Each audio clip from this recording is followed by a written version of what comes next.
Nagsimula ang kwento sa isang babae na nagngangalang Sharon na kakagising pa lamang mula sa kanyang pagkakatulog.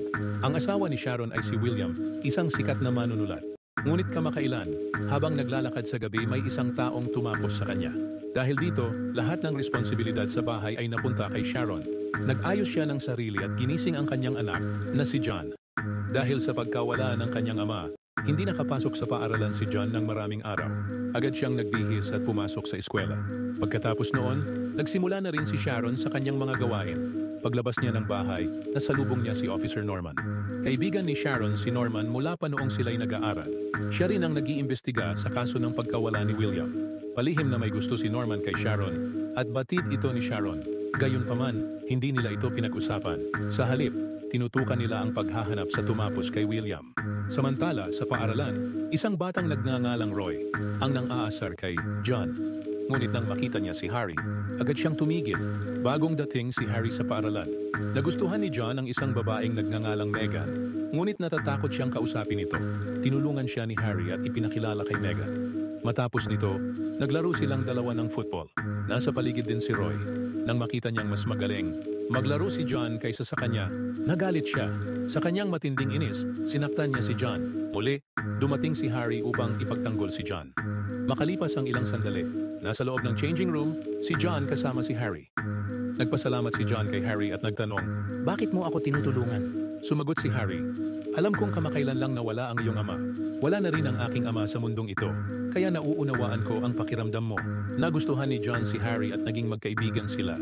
Kinagabihan, pagdating ni Sharon sa bahay, hindi niya mahanap si John. Nagsimula siyang maghanap, ngunit biglang dumating si John kasama si Harry. Ipinakilala ni John si Harry kay Sharon at sinabi, "Ngayong gabi, mag-aayos ako ng isang maliit na salusalo para sa aking mga kaibigan dito sa bahay." Natuwa si Sharon nang marinig ito dahil matagal na rin mula nang nakita niyang masaya ang anak. Pagsapit ng gabi, dumating ang mga kaibigan ni John para sa party. Inihanda ni Sharon ang pagkain para sa lahat. Nandoon din si Harry. Masaya ang lahat, at nang makita niyang masaya ang anak, naramdaman din ni Sharon ang kasiyahan. Habang nagmamasid, nagpatingin siya kay Harry. Nangunit nang magtama ang kanilang paningin, agad niyang ibinaling ang kanyang tingin at ipinagpatuloy ang kanyang ginagawa. Hindi niya nagustuhan ang pakiramdam na iyon. Pagkatapos, lumabas si Sharon dala ang ilang pagkain. Samantala, naghahanap si Harry ng banyo sa bahay upang maghilamos. Habang nag-iikot, aksidente siyang napasok sa kwarto ni Sharon. Doon, nakita niya ang isang larawan ng pamilya ni Sharon. Sakto namang pumasok si Sharon sa silid.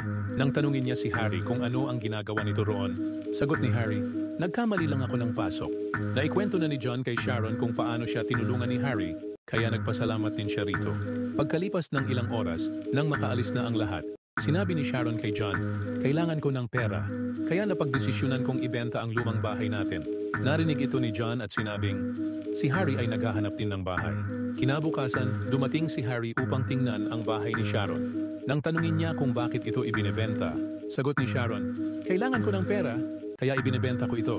Sinabi naman ni Harry, "Ang tiyuhin ko ay naghahanap ng bahay." Pagkatapos, sinimulan nilang suriin ang bahay ng magkasama.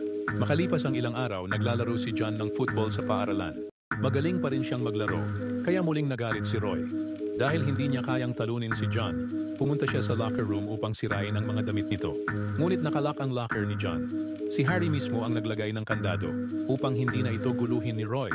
Maya-maya, pumasok si Harry at tinakot si Roy na huwag nang manggulo kay John. Samantala, nasa opisina si Sharon.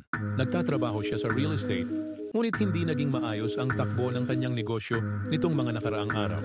Sa mga oras na iyon, nakatanggap siya ng isang email na nagpagulantang sa kanya. Ilang sandali lang, nakatanggap siya ng isang sulat na may kaugnayan sa kanyang nakaraan. Hindi iyon ang unang pagkakataon na nakatanggap siya ng ganoong sulat.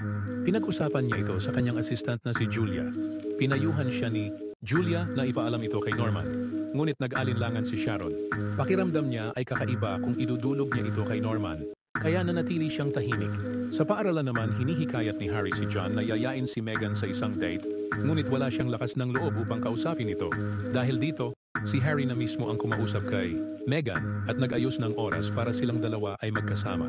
Nanghiram si John ng sasakyan ni Harry, kaya nanatili muna si Harry sa bahay ni na John habang hinihintay itong bumalik. Ngayon silang dalawa na lang ni Sharon ang nasa bahay. Habang nag-uusap, sinabi ni Sharon kay Harry na hindi siya kailanman naging masaya sa piling ni William. Lagi itong malayo at malamig sa kanya.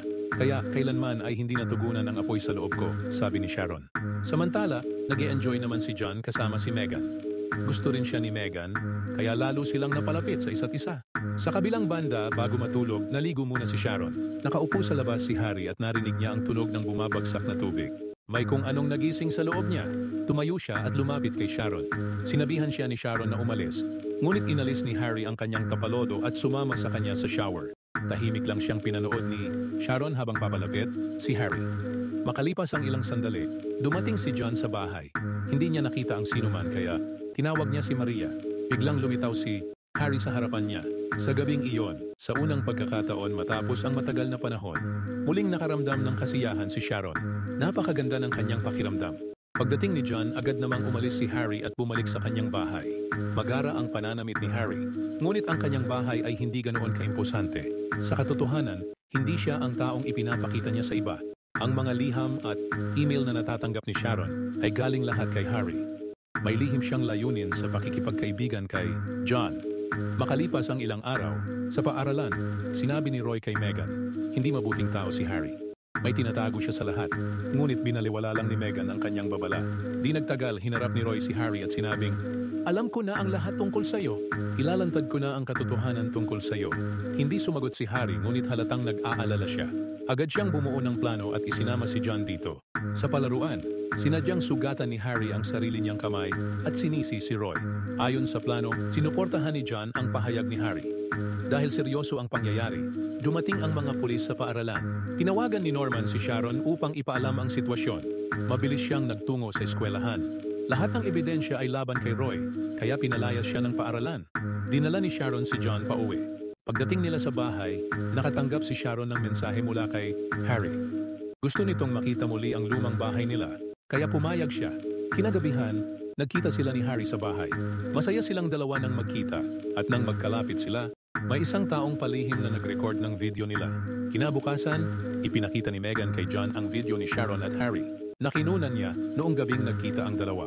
Natuklasan na ni Megan ang totoong pagkatao ni Harry. Hinarap niya ito at tinawag siya ni Harry upang magkita. Tinawagan din niya si Sharon para pumunta roon. Sinabi ni Megan kay John, nagsinungaling si Harry sa ating lahat. Iba ang tunay niyang pangalan. Nagulat si John sa revelasyon ni Megan. Pag-uwi ni Megan, sinimulan siyang sundan ni Harry.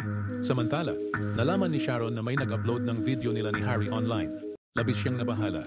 Makalipas ang ilang sandali, nakatanggap si John ng mensahe mula kay Megan na pinapapunta siya sa bahay ni Harry. Agad siyang pumunta roon. Ngunit pagdating niya, walang tao. Bigla siyang sinugod ni Harry mula sa likod at nawalan ng malay. Sa katotohanan, si Harry ang nagpadala ng mensahe gamit ang cellphone ni Megan. Pagkatapos nito, nagpadala siya ng mensahe kay Sharon, hinihiling na magkita sila sa lumang bahay. May kakaibang pakiramdam si Sharon, kaya bago pumunta, ipinaalam niya ito kay Norman. Pagdating niya sa bahay, hinarap siya ni Harry. Ibinunyag nito, ako ang anak ng lalaking pinagtaksilan mo noong iniwan mo siya at tinapos ang sarili. Sinisi ni Harry si Sharon at nais maghigante. Inako ko ang buhay ni William. Pag-amin ni Harry, inabutan niya ng armas si Sharon at inutusan itong tapusin ang sarili. Kung hindi, tatapusin niya si John na hawak na niya bilang bihag.